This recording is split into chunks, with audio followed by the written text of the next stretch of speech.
भारत माता की। अरे सोलापूरचा आवाज असा कसा? भारत माता की। छत्रपती शिवाजी महाराज की। धर्मवीर छत्रपती संभाजी महाराज की। भारतरत्न डॉक्टर बाबासाहेब आंबेडकरांचा। हिंदवी स्वराज्याचे सरसंस्थापक छत्रपती शिवरायांना मानाचा मुजरा करतो। भारतीय राज्यघटनेचे शिल्पकार भारतरत्न डॉक्टर बाबासाहेब आंबेडकर यांना मानवंदना अर्पित करतो। सोलापूरचे ग्रामदैवत सिद्धरामेश्वराच्या चरणी नतमस्तक होतो आणि संपूर्ण महाराष्ट्राचं आराध्य दैवत असलेल्या पांडुरंगाला देखील आपल्या सर्व लाडक्या बहिणींच्या वतीनं एवढंच साकडं घालतो की पांडुरंगाने लाडक्या बहिणींची सेवा करण्याची शक्ती सातत्याने आम्हाला द्यावी, अशा प्रकारचं साकडं पांडुरंगाच्या चरणी घेतो।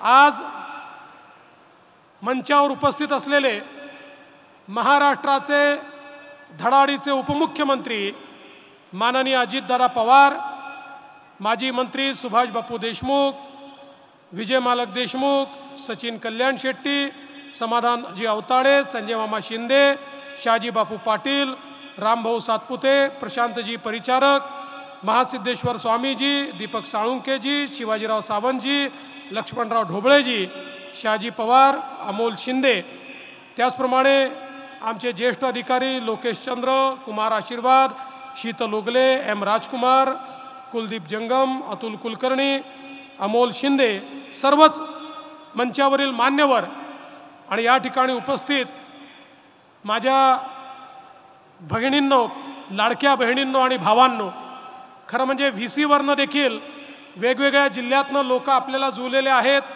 कोल्हापूर जिल्ह्यातनं विनय कोरे सावकार देखील आपल्यासोबत व्हीसीच्या माध्यमातून उपस्थित आहेत। मी त्या सगळ्या लोकांचं मनापासून अभिनंदन करतो। आज खरं म्हणजे लाडक्या बहिणीच्या कार्यक्रमासोबत अजून दोन महत्त्वाचे कार्यक्रम आपण या ठिकाणी घेतले। एक म्हणजे जेवढ्या आपल्या उपसा सिंचन योजना आहेत, या सगळ्या उपसा सिंचन योजनाचं सौर ऊर्जीकरण करण्याचा निर्णय आपण घेतलाय आणि त्याची सुरुवात आज आपण करतोय।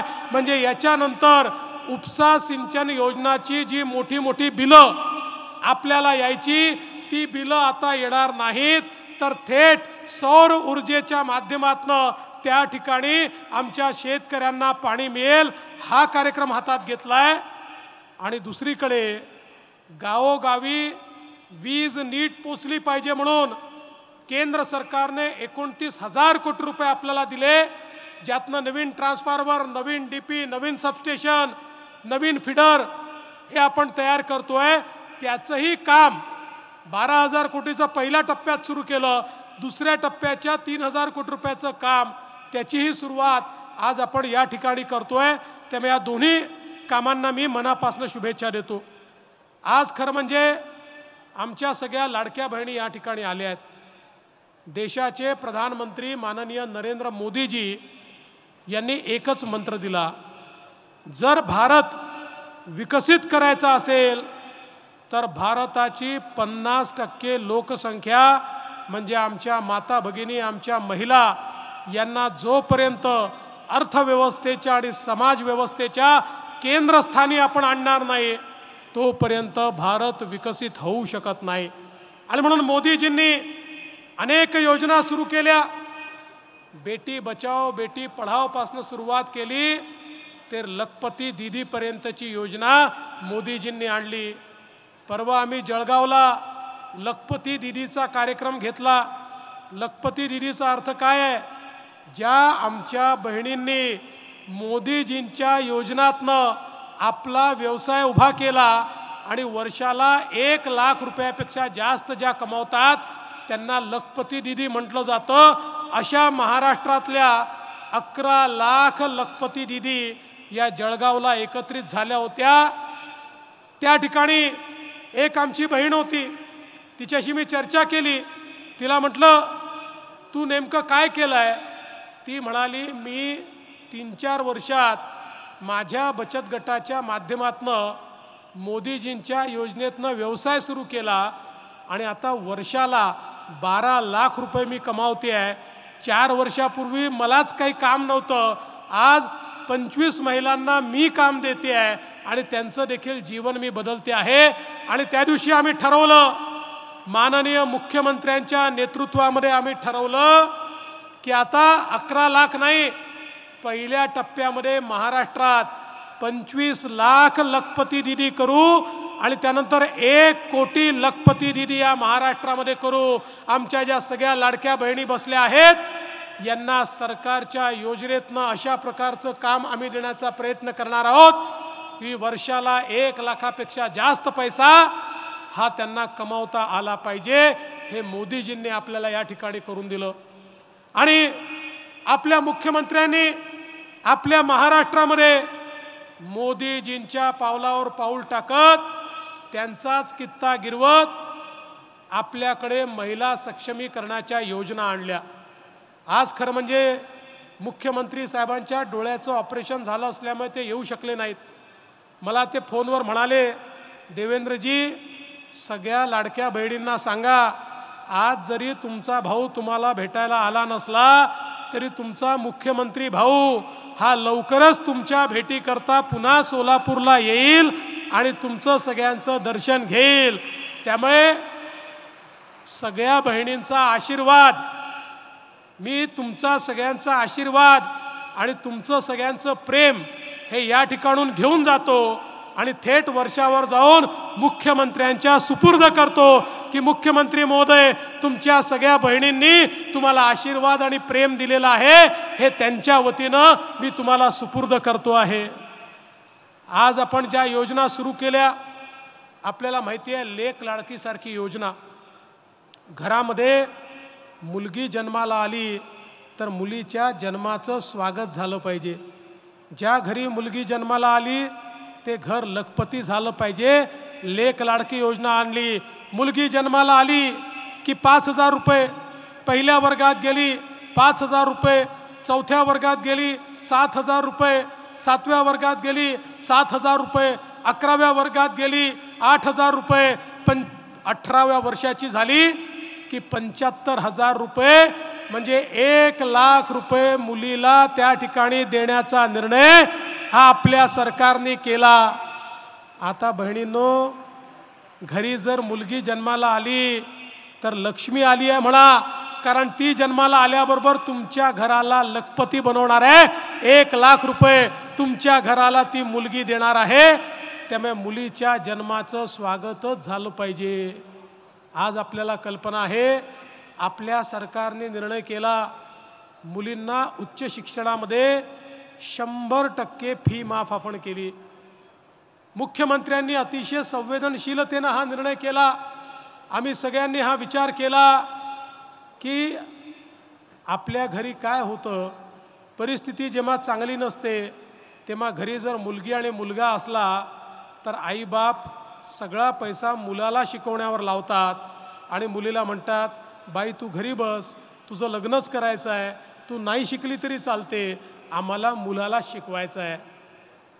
आम्ही ठरवलं की आता आमच्या सगळ्या या आईबापांना, आमच्या बहीण भावांना आम्ही सांगणार आहोत की तुमच्या मुलीला सांगा, जरी तुम्हाला शिकवण्याची आर्थिक ऐपत आमची नसली तरी तुमचे मामा मुंबईमध्ये बसलेले आहेत, मंत्रालयात बसले आहेत, ते मामा तुमची फी भरतील, आता चिंता करू नका.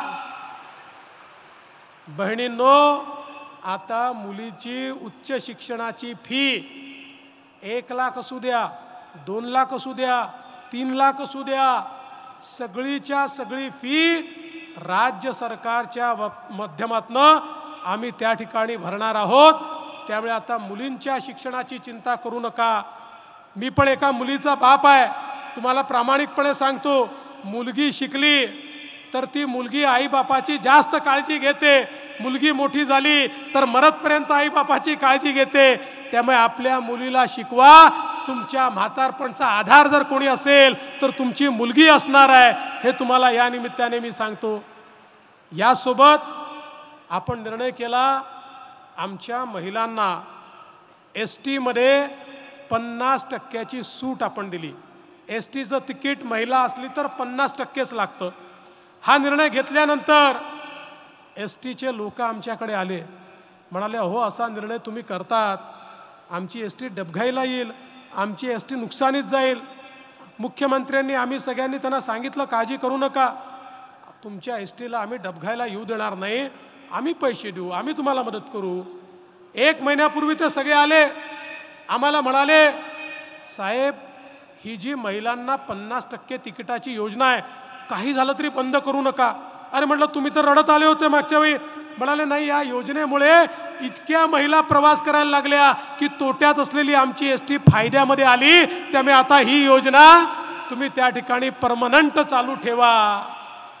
मग मी थोडी माहिती काढली, माझ्या लक्षात आलं आजकाल आमच्या बहिणी आमच्या भाऊजींना म्हणतात तुम्ही घरी बसा, तालुक्याला जिल्ह्याला मी जाते, तुम्ही गेले तिकीट दुप्पट लागतं, तुम्ही गेले की पान तंबाखू खर्रा काय काय खाता, व्यसन करता, पैसा बुडवता, मी गेली तर अर्ध्याच पैशामध्ये सगळं करून येते, घरचे पैसे वापस घेऊन येते. त्यामुळे भाऊजीला घरी बसून आता आमची बहीणच निघालेली आहे. हे आमच्या एस टीच्या माध्यमातून झालेलं आपल्याला पाहायला मिळतं आहे. आणि त्यासोबत लाडकी बहीण योजना सुरू केली. आमच्या बहिणींना त्या ठिकाणी रक्षाबंधनाची ओवाळणी, त्या ठिकाणी भाऊबीजेची ओवाळणी ही केवळ सणापुरती नाही, तर आमच्या बहिणींना ती 12ही महिने मिळाली पाहिजे, प्रत्येक महिन्यात मिळाली पाहिजे. म्हणून मुख्यमंत्री लाडकी बहीण योजनेच्या माध्यमातून आपण तुमच्या खात्यामध्ये पैसा जमा करणं हे सुरू केलं. मला आजही आठवतो दिवस, आमच्या सभागृहामध्ये विरोधक म्हणाले ही योजना होणार नाही, ही योजना जुमला आहे, तुम्ही खोटं बोलताय, कोणाच्या खात्यात पैसे जाणार नाही. पण भगिनींनो, रेकॉर्ड टाईममध्ये 2,20,00,000 बहिणींच्या खात्यामध्ये पैसे पोचले. आणि आमच्या समोर थोडी चिंता होती की नोव्हेंबरमध्ये त्या ठिकाणी भाऊबीज येणार आणि इलेक्शन असलं, कोड ऑफ कंडक्ट असलं, तर ऐन भाऊबीजेच्या वेळी बहिणींना आपल्याला ओवाळणी देता येणार नाही. मग मुख्यमंत्री महोदय, अजितदादा, आम्ही सगळे बसलो, म्हटलं काय करायचं, आणि ठरवलं अरे बहिणीला ओवाळणी तर दिलीच पाहिजे.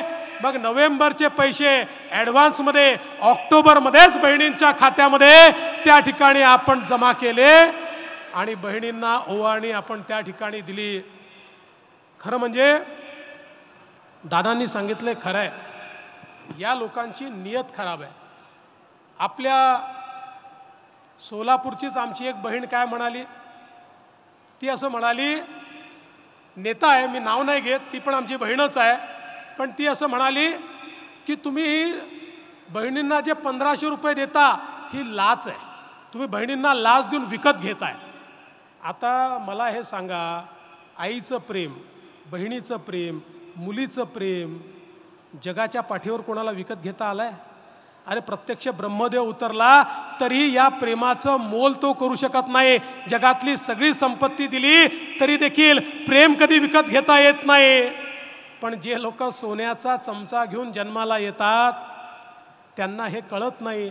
अरे बाबा, तुमच्या घरी मुख्यमंत्री झाले, तुमच्या घरी नेते झाले, पण माझ्या ज्या बहिणी पूर्ण महिनाभर राबतात आणि महिन्याच्या शेवटी त्या ठिकाणी हिशोबाची जुळवणी करतात आणि लक्षात येतं की ठरवलेल्या 4 गोष्टी करता येणार नाही, कारण आता आपल्याजवळ पैसे उरले नाही.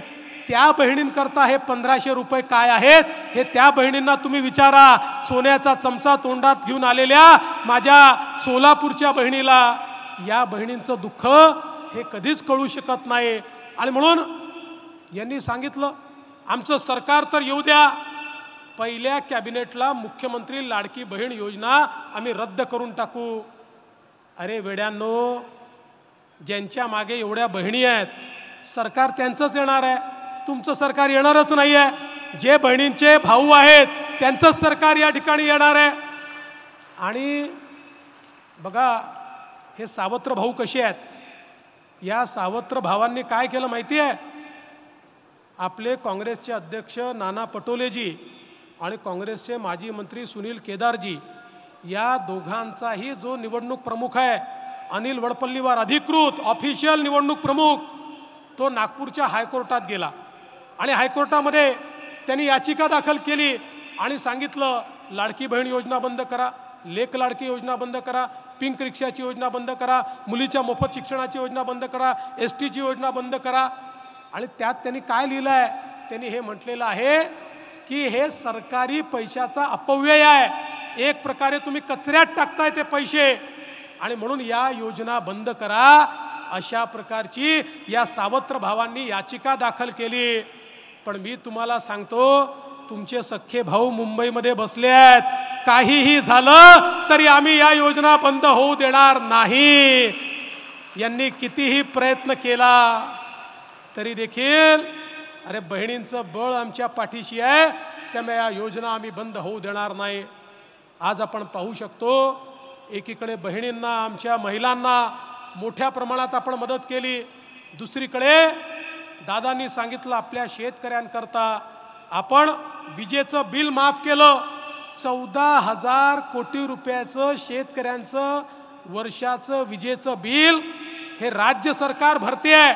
राज्य सरकार थेट महावितरणच्या खात्यात देत आहे आणि म्हणून शेतकऱ्यांना 000 लिहिलेलं बिल येत आहे आणि पुढचे 5 वर्ष शेतकऱ्यांना वीज बिल माफी ही कायमच राहणार आहे, हे देखील या निमित्ताने मी आपल्याला सांगतो. पण यासोबत आम्ही मुख्यमंत्री सौर कृषी वाहिनीची योजना आणली.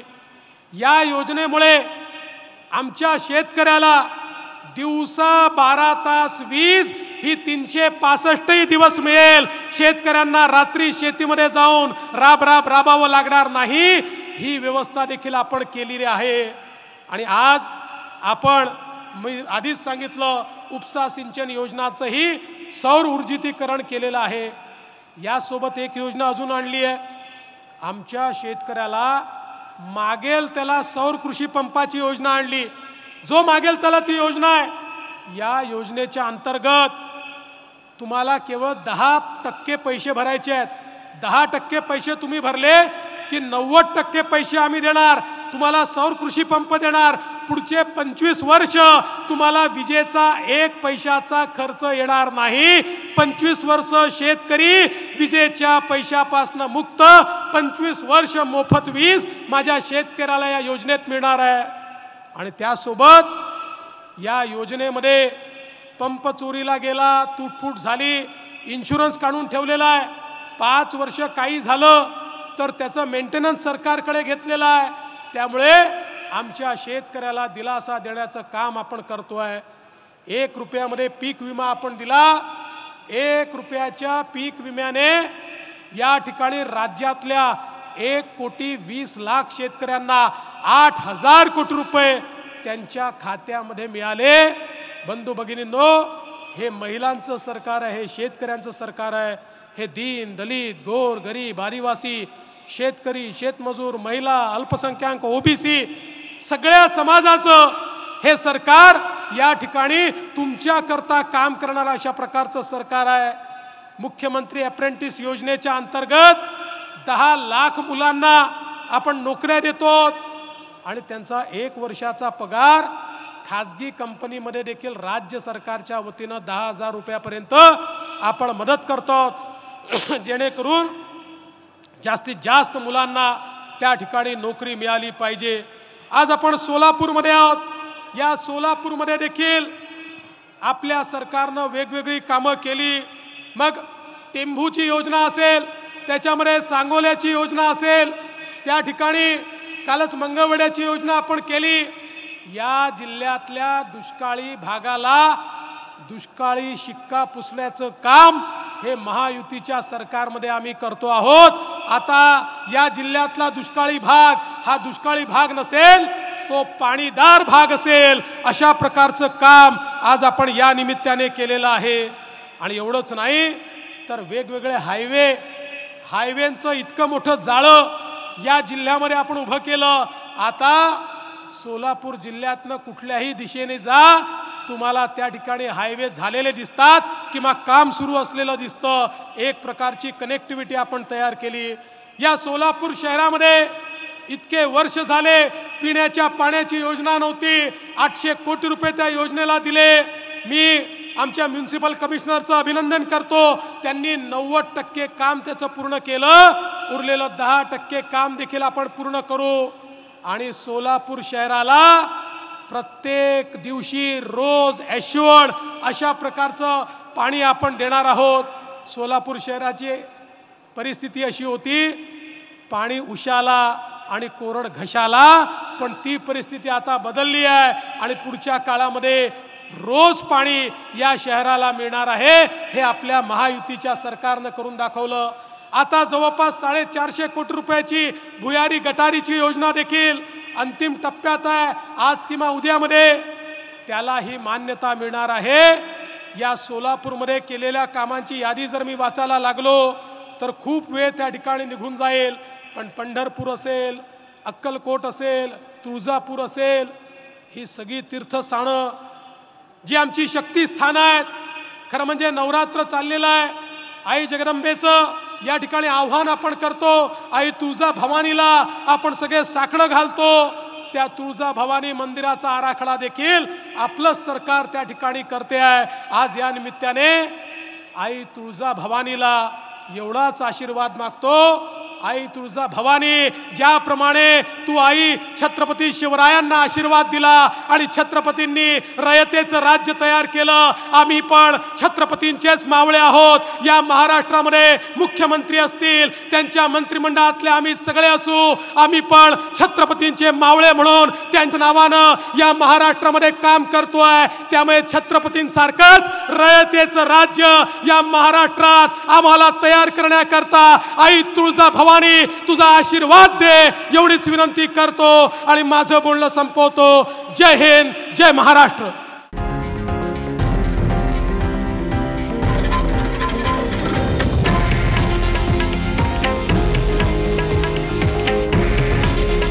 हे आहे देशातील नंबर 1 न्यूज नेटवर्क आणि आपण पाहत आहात TV9 मराठी। काळजी तुमची, हित महाराष्ट्राचं।